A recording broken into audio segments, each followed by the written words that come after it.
Turminha do terceiro ano, dá uma olhadinha aqui, a quantidade de livros que a tia Adri tem. Isso aqui é um espaço pequeno. Você imagina nas bibliotecas ou as pessoas que têm em casa também, né? Uma estante cheia de livros. Será que é fácil, né, produzir esses livros? Como é que é a história? Como é que é a história da impressão?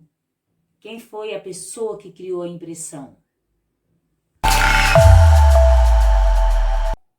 E aí, turminha do terceiro ano, espero que vocês estejam bem protegidos, mas fazendo as atividades, porque nós estamos distantes um do outro, tá? Uma distância física, mas a tia tá ligadinha em vocês nas atividades. Corre, corre, porque a nossa aula vai começar e hoje é ensino religioso, tá? Abre na página 16, capítulo 6. Olha o que nós vamos falar hoje, Bíblia para todos. Como assim, Bíblia para todos? Lembram que nas histórias que estamos estudando aqui em ensino religioso, Bíblia não era para todos? E ela não vinha nesse formato aqui? Haha, não. Muito caro e poucas pessoas tinham acesso. E a história de hoje fala sobre isso. Bíblia para todos? Como assim, gente? Olha só. Tá vendo esses livros maravilhosos aqui? Ó, Amigo Selvagem. Aqui a turma do nosso amiguinho. Essa Bíblia. Será? Será que é fácil podermos comprar um livro como esse? Hoje é fácil. Você pode ir numa livraria, você pode encomendar através da internet e chega na sua casa, mole. Mas para produzir este livro, fazer a impressão desse livro, lá no passado, será fácil? Olha aqui, ó. Jornal também é um tipo, né, de material da impressão. Então, nossa história de hoje fala que antigamente era comum que os pais contaram as histórias para os filhos, aí os filhos aprendiam e contavam.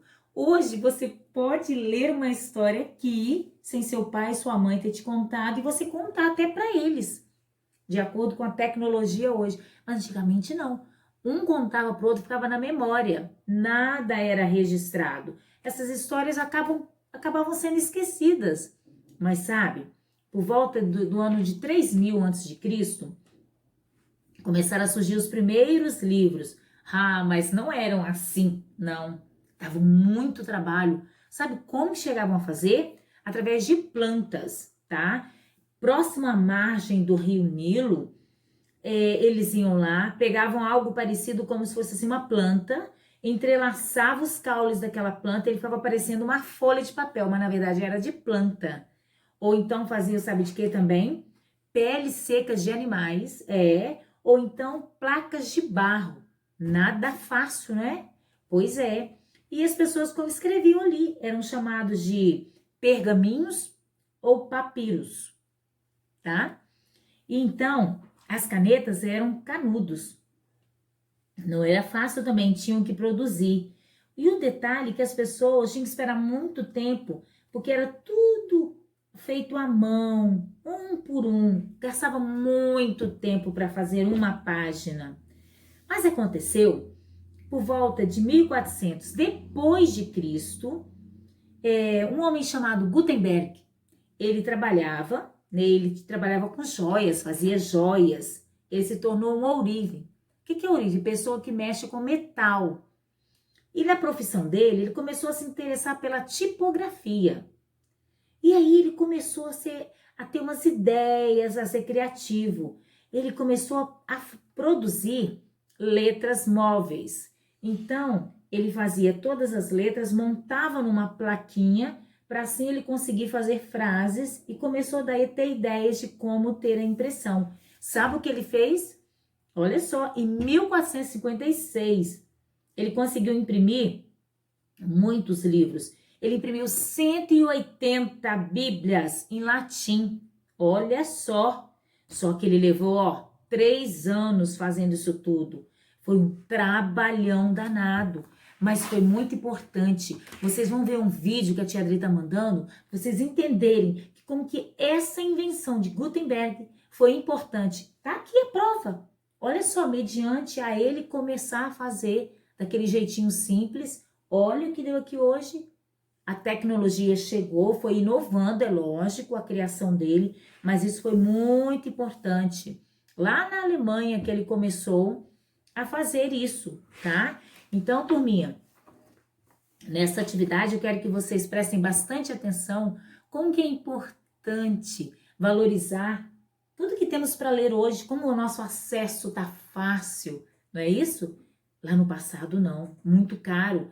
Essas Bíblias que ele fez no início, as pessoas quase também não podiam comprar, que eram caras, mas depois começou a produzir, aí veio também até a Sociedade Bíblica do Brasil. Essa Bíblia aqui, por exemplo, ó, é através da Sociedade Bíblica do Brasil.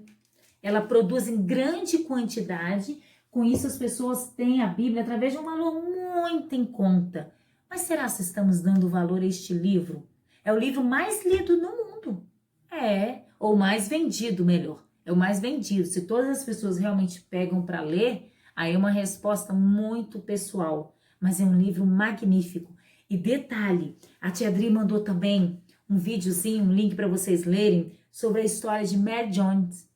Vocês já ouviram isso lá na capela? Essa menina queria tanto uma Bíblia, ela teve que trabalhar. Era uma criança, mas ela dava um jeitinho dela e trabalhando por anos para conseguir uma Bíblia. Mas assistam lá para vocês verem quanto valor ela deu à Bíblia. Então, procurem valorizar, chama a família para ler uma das histórias maravilhosas aqui neste livrinho. A Bíblia é um livro espetacular. Olha, tem histórias de guerra, história de amor, história de traição, de mentira, história de paz, história de salvação, história de morte. É tanta coisa que tem no livro só que dá pra gente passar muito tempo ali, quando perceber, ainda não conseguiu ler tudo. E o tempo vai passando e você tem que dar conta, né? De conhecer todas as maravilhas. Mas então, turminha, lá na página 16, vocês vão fazer as atividades referente ao que eu falei aqui sobre Gutenberg, o criador da imprensa, né? E tudo que a tia falou tá lá. E depois vocês vão fazer a página 17, após ter assistido o vídeo que fala sobre uma menina que tinha um sonho. Olha o sonho da menina, ter uma Bíblia. Gente, será que será tão difícil assim? Assistam lá e façam essa atividade com muito carinho. Beijos da tia Adri, fica com Deus.